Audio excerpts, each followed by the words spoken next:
The St. Vincent and the Grenadines Community College will be hosting a free literacy workshop for parents. The workshop will take place on November 14th from 9 a.m. to 3 p.m. in the Lecturers' Lounge of the SVGCC Villa campus.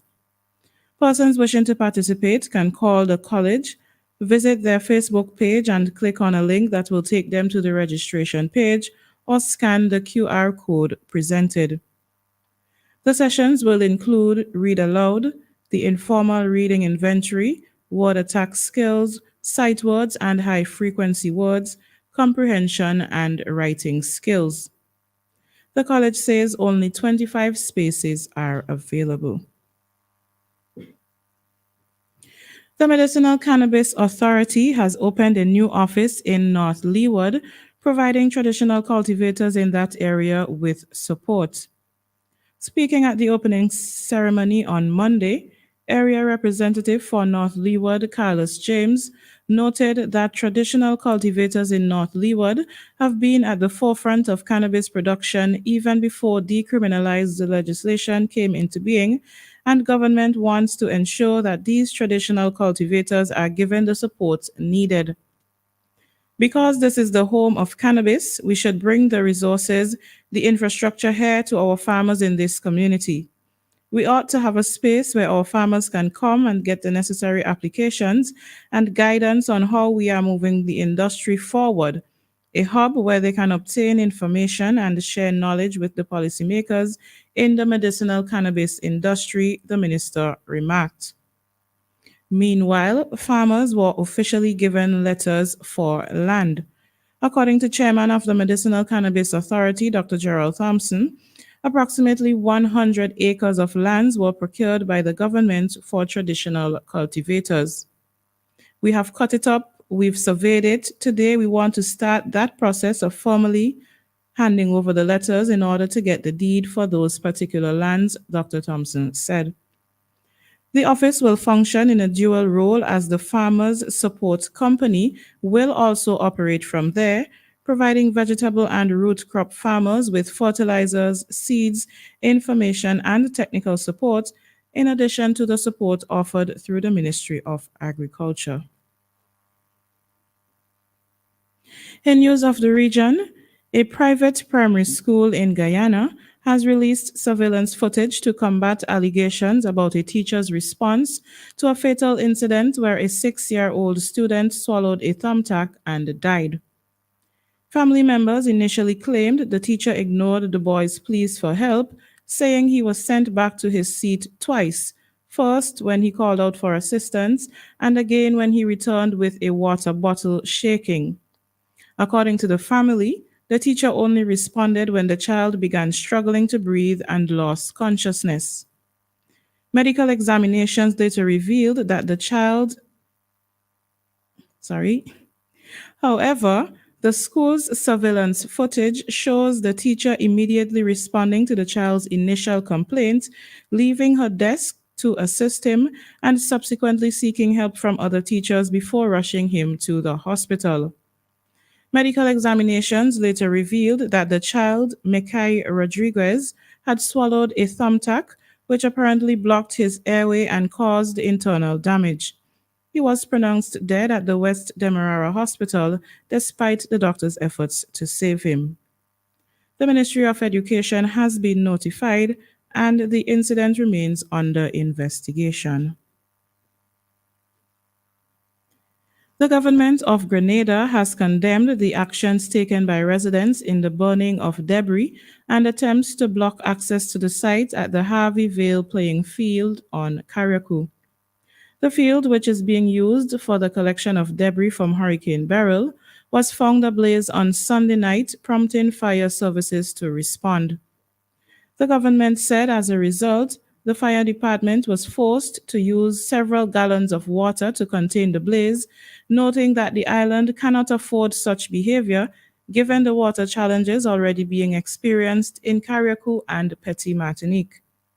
The government stated, the intentions of the perpetrators seek to create panic and chaos on the sister isle in the aftermath of Hurricane Beryl. This type of disorder is prohibited and will be thoroughly investigated by the Royal Grenada Police Force.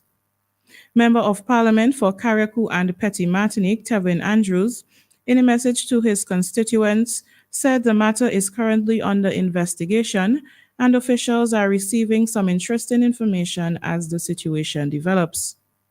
The minister reassured the public that there is no immediate danger to the structures in the vicinity, stating that the fire is under control for now and efforts are focused on containing it within the playing field rather than extinguishing it completely.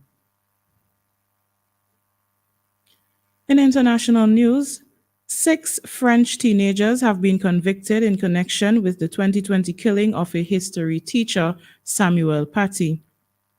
Paty, 47, was killed outside his school in a Paris suburb by an 18-year-old assailant of Chechen origin who was shot dead by police soon after the attack.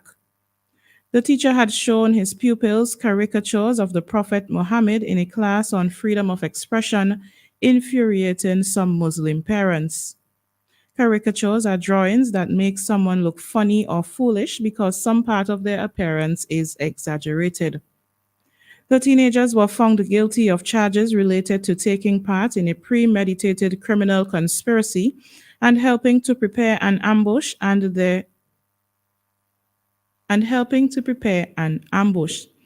Their suspended sentences are tied to them following a strict set of probation measures for 2 to 3 years. Among those on trial was a teenage girl who had allegedly told her parents that Paty had asked Muslim pupils to leave the room before showing the caricatures. However, the court found her guilty of having made false accusation charges and slanderous comments, as it was established that she was not in the class at the time. Another trial in connection with Paty's killing, involving adults, is set to take place at the end of next year. And in sports, cricket's West Indies has marked a groundbreaking milestone by awarding year-long annual contracts to 14 women players across the region for the first time. The CWI says this is a significant step forward in their strategic commitment to elite and high-performance cricket and signals a continued investment in the growth of the women's game in the Caribbean. The contracts now bring the total number of contracted regional players to 104 for the year and 164 in total, including senior and academy players.